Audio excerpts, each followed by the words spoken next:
Bonjour à toutes et à tous. Alors aujourd'hui on se retrouve pour un tutoriel de All-in-One Photoro 2021. En pratique, toujours, ce sera le chapitre 2. J'ai décidé de faire un développement vraiment très simple pour les débutants qui débutent avec justement All-in-One Photoro 2021. On va faire cette photo, vous allez voir, assez pratique. Je vais vous montrer un petit peu comment effacer des personnages. Par exemple, ici vous voyez qu'on a des personnages qui sont assez nombreux. On va utiliser une des fonctions bien sûr de All-in-One Photoro 2021. On va donner un petit coup de punch à cette image. On va le faire assez rapidement, vous allez voir, on va pas perdre de temps. Mais avant toute chose, je tenais à vous informer, vous retrouvez toutes les offres sur mon site internet, bien sûr. Vous avez les intitulés ici des différents logiciels, et vous avez ici le petit more, ça veut dire plus en anglais, et vous allez l'intituler blog, d'accord. Et dans cet intitulé blog, vous allez retrouver toutes les offres actuelles promotionnelles sur les différents logiciels de post-production. Je vous invite à aller les consulter, d'accord. Vous cliquez juste sur un des articles, par exemple, et vous trouvez les offres All-in-One Photoro 2021 jusqu'à la fin d'année. Vous avez la possibilité d'utiliser mon coupon code Edikinol pour avoir une réduction supplémentaire sur leur offre. Sans plus attendre, on va aller directement sur notre photo ici, et vous allez voir que c'est assez simple au niveau du post-traitement, on va vraiment pas s'embêter, puisque ici, la chose est très simple. On va regarder d'abord les couleurs. Ici, vous avez une photo de journée, on va dire en pleine journée, d'accord? Donc, on va mettre nos niveaux. La première chose qu'on va regarder si on est notre photo, c'est que là, on a un petit trou, vous voyez, juste ici.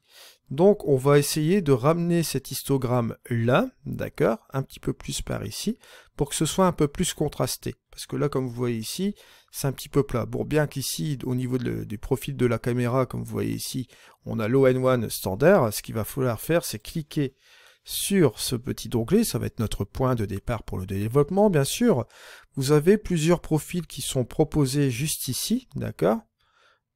Au niveau de All-in-One, ces profils peuvent être intéressants, dont notamment, regardez ici le Vivid, ça vous donne plus d'informations au niveau de l'histogramme, vous voyez, ça le contraste un petit peu plus. Bon, le portrait, par contre, ça va être le contraire, il va un peu vous aplatir un peu l'image, surtout au niveau des points noirs. Au niveau du landscape, c'est pas mal.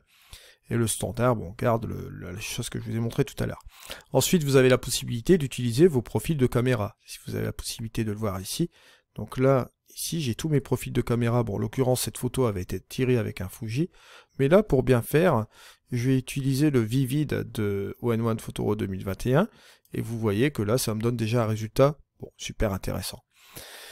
Au niveau du développement, si vous commencez avec All-in-One Photoro 2021, je vous préconise tout d'abord d'utiliser le AI Auto. Ça va vous permettre d'avoir un premier jet au niveau du développement, une suggestion que All-in-One Photoro 2021 va vous proposer pour un développement. Et là, vous voyez, il vous a donné ce résultat-là. Ce qui n'est pas trop mal, mais je trouve que ça tire un petit peu trop vers le noir ici. C'est un petit peu trop assombri, on perd un peu de détails. Donc moi ce que je préconise de faire, c'est simplement revenir avec ce curseur auto, qui est à 100, et vous allez un peu vous amuser à le descendre comme ceci, vous voyez. Là on revient au point de départ, et là plus vous allez avancer, plus vous allez employer cet ajustement automatique, vous voyez, tous les curseurs bougent en même temps, en bas. Alors c'est à vous de trouver un ajustement, on va dire, plus ou moins correct pour votre image. Là par exemple, on pourrait très bien trouver ce résultat-là à 36, ça peut très bien marcher, vous voyez, on garde quand même un petit peu de détail. C'est pas trop assombri là, par contre là si vous le mettez ici, c'est un peu trop assombri, et je trouve qu'au niveau du bleu, c'est pas trop naturel. Donc vous voyez, à vous d'ajuster cette partie-là, juste comme ceci, et là vous voyez, vous avez aussi votre partie d'histogramme qui peut être comme ceci. Ça c'est la première étape, d'accord? Ensuite, vous pouvez ajouter un peu de structure, hein, ça va vous rajouter du détail au niveau des tons moyens, voilà. Et au niveau de la brume, vous pouvez baisser encore la brume, ou l'utiliser de manière négative. Ça peut interagir sur la brume atmosphérique, d'accord? La pollution atmosphérique que vous pouvez avoir dans votre image, bien sûr. Ça va avoir tendance à avoir le même effet, vous voyez ici dans les nuages, qu'un polariseur, un truc comme ça. Vous voyez, juste comme ceci. Ça donne un résultat, bon, qui est pas trop mal. Bon, si vous trouvez que les bleus sont un peu trop bleus, on va rectifier ça après. C'est vraiment pas compliqué, vous allez voir tout de suite. Ici, au niveau de la balance des blancs, on a la possibilité de le faire en automatique, ou d'utiliser un preset, ou d'utiliser la pipette. Bon, ici, pour plus de simplicité, vous allez sélectionner un preset. C'était la lumière du jour, on peut utiliser celui-ci.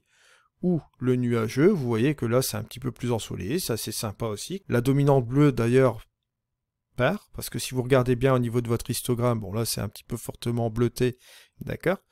Si on passe en nuageux, vous voyez que là, ici, on a quelque chose de plus intéressant. En ombré, bon là, c'est pas mal non plus, mais je trouve que le nuageux, comme ceci, n'est pas trop mal au niveau de la balance des blancs en proposition, vous voyez, en automatique. Bon, bien sûr, comme je l'ai dit auparavant, vous pouvez toujours prendre la pipette, et là, vous avez 3 valeurs qui sont ici, d'accord? Vous pouvez aller sélectionner dans votre image 3 valeurs, on va dire, plus ou moins identiques. Là, vous voyez, 184, 198, 211, ça peut le faire. Bon, ici, on est à 239, 239, 235, pourquoi pas, vous cliquez, et hop, vous retrouvez une balance des blancs, on va dire, plus ou moins correcte aussi, là. Là, on retrouve un petit peu une petite dominante bleue comme ceci. Bon, c'est à vous de voir, hein. C'est au goût un peu, hein. C'est en fonction de ce que vous avez vu aussi au niveau de votre image à la prise de vue aussi. Ou si vous avez réglé aussi votre balance des blancs sur votre boîtier, si vous décidez de garder votre balance des blancs comme sur votre boîtier, vous laissez sur tel quel. Au niveau de ON1, vous avez le truc comme tourné, bon voilà. Si vous souhaitez rectifier la chose, vous pouvez le faire également, ou utiliser aussi de manière créative votre balance des blancs. Ça, c'est le petit truc aussi à savoir. Bon, aussi, vous avez deux curseurs aussi également de vibrance et de saturation. Ça se met automatiquement avec le AI Auto. Mais vous pouvez très bien désaturer et rajouter un petit peu de vibrance juste comme ceci pour équilibrer l'ensemble. Après, vous voyez, hein, au niveau de la saturation, vous pouvez revenir un petit peu avec votre curseur, juste comme ceci. Là, vous allez interagir sur l'entièreté de votre image, bien sûr. Mais après, vous avez encore une autre chose que vous pouvez faire, qui est très simple. Vous allez dans les effets. Vous ajoutez un filtre, vous allez utiliser le réglage de la couleur, voilà. Vous allez pouvoir utiliser un petit peu la couleur par exemple bleue, la sélection ici, comme ceci. Et vous allez tout simplement jouer un peu avec la luminosité, pourquoi pas. Vous pouvez la baisser, vous voyez, ou l'augmenter, voilà. Nous ici en l'occurrence on va la baisser. Et vous allez monter la saturation, ça c'est le coup classique pour récupérer un petit peu un ciel un peu punchy. Différence, regardez entre le avant et le après. On a un résultat qui est quand même relativement sympa comme ça. Vous voyez, il n'y a vraiment pas grand chose à faire ici. On pourrait très bien aussi ajouter un ajustement local, pourquoi pas. Allez, là, on va pas s'embêter, on va aller sélectionner un filtre dégradé. Il y a les pré-réglages qui sont ici. Vous prenez le fond linéaire. Vous baissez simplement le fond linéaire juste comme ceci. Voilà. Et vous voyez, ici au niveau de l'exposition, c'est à vous de voir, hein. Vous pouvez baisser davantage ou un petit peu moins, voilà, juste comme ceci. Et vous avez même la possibilité d'interagir avec la petite mire qui va être là, d'accord. Là, vous faites une gamme des couleurs, juste comme ceci. Vous allez voir directement sur le masque, d'accord. Si vous faites l'affichage, vous voyez qu'il vous a sélectionné une partie de l'image. Vous pouvez sélectionner la partie de la gamme de la couleur que vous voulez un petit peu sélectionner dans le filtre dégradé. Vous voyez, juste comme ceci, hein. Soit on enlève les choses, soit on en agite progressivement. Vous voyez que ça marche plus ou moins bien. Vous pouvez regarder même le masque en même temps que vous affectez tout cela, hein. Vous voyez. Voilà. Ou vous enlevez l'affichage et vous le faites en temps réel. Ce qui peut être pas mal. Vous voyez, juste un petit peu comme ceci. Vous revenez un petit peu sur votre exposition quand même, parce que je trouve que c'est un petit peu trop bas, là, voilà, juste comme ça. Et si vous faites, regardez l'ajustement entre le avant et le après, ça marche plus ou moins bien. Là, bien sûr, vous avez la possibilité, en changeant la mire, et vous voyez, il y a toujours cet ajustement par rapport aussi à la mire. Si vous vous mettez là, vous voyez, la sélection de couleurs va changer, et par rapport à cette couleur-là, ça va affecter forcément vos ajustements locaux. Vous voyez, juste un peu comme ceci, la couleur va changer là. Si je le mets, admettons, sur le sable qui est ici, il va prendre la couleur du sable. Vous voyez, ça va interagir principalement sur le sable. Et ça va interagir sur un nouveau masque, regardez, juste comme ceci. Vous voyez? On va garder sur cette partie du ciel. Voilà, juste un peu comme ceci. Voilà. On va revenir là.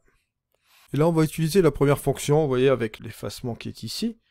Alors, on va simplement effacer tous les personnages que vous voyez là. Vous allez voir, ça va prendre quelques secondes. Hop, une fois là. Hop, je vais prendre l'ensemble ici, voilà. Et il nous prend cet ensemble-là. Hop, ici, il prend cet ensemble-là. Hop, ça prend cet ensemble-là. Hop, ça prend cet ensemble-là. Là, ici, ça prend l'ensemble ici. Là, ça prend l'ensemble là. Vous voyez que ça marche plus ou moins bien. Après, bien sûr, vous pouvez utiliser le tampon de duplication pour faire un petit peu plus de détails là-dessus, sans aucun souci. Si en l'occurrence, on voulait changer un petit peu l'ensemble, voilà. Voilà, on peut le faire ici, hein, vous voyez, on sélectionne ce truc-là, on prend le point de sortie là. On va très bien réajuster l'ensemble là, voilà, juste comme ceci. Et vous voyez que là, ça marche plus ou moins bien, on a fait quelque chose de propre. Voilà, juste comme ceci. On est passé de ça, une image plus ou moins plate, hein, qui était quand même relativement plate, à ça, vous voyez, en enlevant les personnages, en faisant un développement assez classique. Je vous remercie de m'avoir suivi, on se retrouve l'année prochaine. En attendant, passez de bonnes fêtes. C'était Eddy, allez, au revoir.